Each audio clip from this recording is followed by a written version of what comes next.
सर्वांच्या मनावर राज्य करणारे, सुखकर्ता, दुःखहर्ता आणि विघ्ननाशक गणपती बाप्पा यांचे आगमन झाले आहे. जीवनातील प्रत्येक छोट्या आणि मोठ्या कार्याची सुरुवात ज्यांच्या नावाने होते ते म्हणजे आपले गणपती बाप्पा. त्यांचं रूप आपल्याला बरंच काही समजावून जातं. त्यांचं भव्य मस्तक आपल्याला विशाल आणि दिव्य बुद्धी कशी वापरावी ते शिकवतं. त्यांचे छोटे छोटे डोळे आपल्याला दूरदृष्टी आणि एकाग्रता वाढवायचं शिकवतात. त्यांचे मोठे कान आपल्याला जास्त ऐकायला आणि त्यांचं छोटंसं तोंड आपल्याला कमी बोलायचं शिकवतं.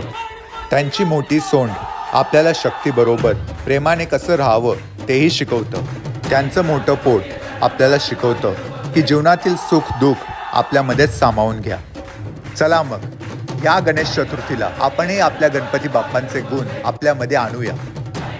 गणपती बाप्पा मोरया.